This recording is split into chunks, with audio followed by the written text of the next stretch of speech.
Greetings everyone, hey, how you doing? It's Matt Sella, and today we are doing a spoiler talk review for DuckTales, Season 3, Episode 7, dubbed The Rumble for Ragnarok. Joined here, as always, is my good friend via Satellite Radio, it's Marc. How you doing out there, Marc? Oh yeah, Matt, we're coming live from Valhalla for a real serpentine type match. Get hyped, brother. I'm feeling the hype, brother. Well, sort of, not really. Anyway, now before we begin, folks, just wanted to remind you all that, and correct me if I'm wrong on this, Marc, this might be the last episode of DuckTales for a little bit. They're going on a break/hiatus. Yes, from what we can tell, it looks like we'll be entering hiatus again for DuckTales. But don't worry, folks, there'll still be more fun content on the channel because Matt's a man with a plan. What can people look forward to, Matt? I'll tell you what my plans are right now, Marc. So next week, I believe the final season of She-Ra will be going up May 15th. So I'm going to binge watch all that, and hopefully I'll have something for you guys starting on Saturday. And Marc may be joining me for that, which will be pretty fun. We also have other shows that are going to have new seasons, such as Kipo, Age of the Wonder Beasts. I believe that's coming out in June. But between all that time, we're definitely going to try to look into some other TV shows, maybe some cartoons that we might watch and share our opinions with all you fine folk out there. And we definitely want to hear back from you guys too. Absolutely. And don't forget, folks, if Matt's channel can reach 3,000 subscribers by the fall, we'll finally get to do a Gravity Falls review because Matt hasn't seen that show and it upsets me greatly. So if you or someone you love is upset that someone hasn't watched Gravity Falls, subscribe to this channel so I can talk about it with my friend. That sounds like a pretty good goal. Anywho, folks, without further ado, it's time for the Rumble for Ragnarok! Marc, what the heck is this episode all about? Well, Matt, I'm glad you asked. Dewey must embrace his inner heel to beat beloved Viking Wrestling champ Jormungand in a battle royale for the fate of the earth, just as Scrooge foretold in the Christmas episode. Yep, and that's generally what the episode is all about. So, Marc, we kind of have a discussion about this before we start recording, and I think it's fair to say that we should have you give your opinion on this episode first. Oh, well, how gentlemanly of you, Matt. Yeah, no, this was a very fun episode and fairly straightforward. If you're a fan of wrestling, you're going to be a fan of this episode. Or if you're a fan of people who are a fan of wrestling, you'll probably love this episode. It embraces all the tropes. There's the heel, there's the hero, there's the backstories, there's the fun announcers, there's crazy costumes, there's, tag team cheating, there's a wolf. All the wrestling tropes are here. But yeah, overall, it was a very funny episode. It's, we see Scrooge plays the heel to this Viking wrestling, which now we know Vikings invented wrestling. Anyone who wrestles now is culturally appropriating from Vikings. Not cool, but just kidding.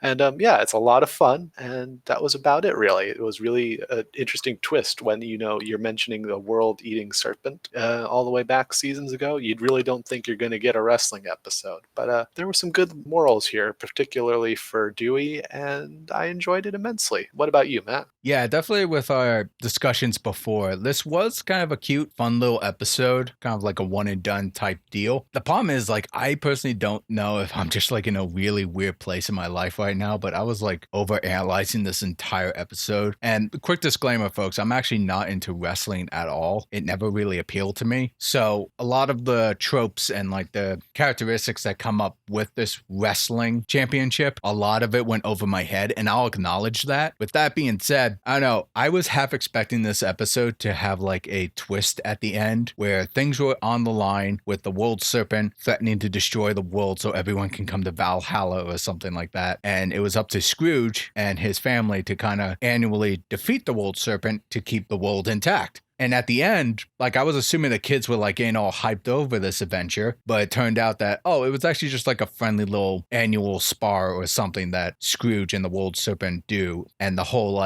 world is at stake is just kind of a marketing thing to get people excited for this match. But no, it was actually a world ending type event. And I don't know, it kind of I took that a bit too seriously and thought to myself, yeah, why would you do it in this format? He's clearly a threat. Get rid of him. But I'm willing to bow out from that area and say, like, it's just a fun little adventure story. Just enjoy for what it is. And I think ultimately that's kind of where my opinions came down to. But to get to some of the animation here, Mark, I don't know about you, but I didn't really spot any goofs this time. I think the animation was really well done throughout the whole episode. No, yeah, there's great moments of animation in this episode. We have just, from Jormungand when he's using his tail to fight Dewey to just even, as, it's one to do with this series when characters are frustrated or just exasperated anyway, they get really expressive and it's pretty great. Overall, I saw no errors and just very solid overall. The action was really well done and it had some good moments too. And Mark and I, we were kind of talking about this before, and I'll bring up a picture throughout this review, but it might be a stretch, folks. So if you're a fan of wrestling or action cartoons in general, maybe correct me on this, but I believe there was a Dragon Ball Z reference, whereas near the tail end, pun not intended, of this episode, when Dewey gets the power up from the beard and starts going toe to toe, maybe scaling over the World Serpent guy, he tosses him in the air the first time. And then when the World Serpent comes back down, Dewey puts his hand up and catches him on his lower back, kind of doing like a backbreaker thing. And maybe this is a stretch, but I think that was a reference to Goku from the first season of Dragon Ball Z when he was fighting the invaders. I believe it was either Nappa or maybe it was Raditz. I don't quite remember, but I do believe Goku does have that kind of like throw attack that's been used in video games and such. And that's what I thought of when Dewey first did that, but I could be completely wrong. Maybe that's just a very common martial arts or wrestling move that people have done. So again, might be a stretch. If that turns out to be a legitimate reference, good on you for catching that, Matt, because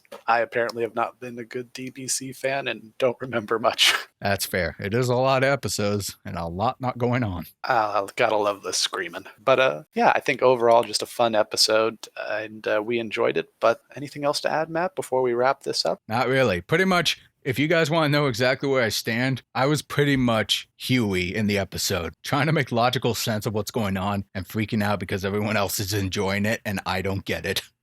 Oh, Matt. But that doesn't mean it wasn't fun, and it was fun. Now, before we go, though, I will ask you, Mark, do you think this was a good episode to kind of leave off of the season for now until we have to wait until the next new episodes come about? Or do you think we should have got something a little bit more, something that could lead to a cliffhanger of what's to come? Well, it's hard to say because, we view these hiatuses in many ways like a mid-season, but, technically, as far as I know, I don't think this is, or if it is, the series doesn't always seem to view them in the way we would traditionally. So, if I were to say a final episode that would have been a high note for me to go out on, maybe would have been Boyd last week, but also just in comparison to Boyd, this is just a fun episode, and so you need those and a good palate cleanser. I think it's been a while since we've seen Scrooge do anything, or at least a couple episodes, so it's good to have him back. And you could argue this is just what we needed, just a fun DuckTales adventure to tie us over before we get back into maybe some serious stuff this season. And I bet there's a lot of cool things we have to look forward to. Very foul things. Yes. Well, you heard our opinion, but now we want to hear yours. Let us know in the comment section below. What did you think of this episode of DuckTales, Season 3, Episode 7, Rumble for Ragnarok? Did you like it? Did you not like it? Share your thoughts. Join the conversation. Be sure to like this video,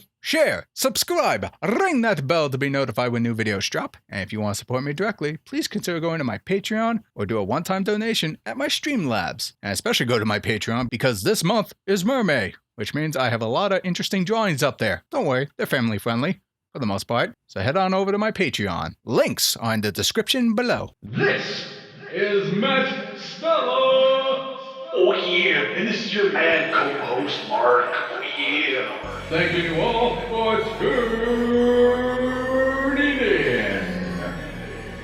Is that how wrestlers do it? I don't know. Wrestlers also subscribe so I can watch Gravity Falls with my friend. Subscribe. Okay, love you. Bye.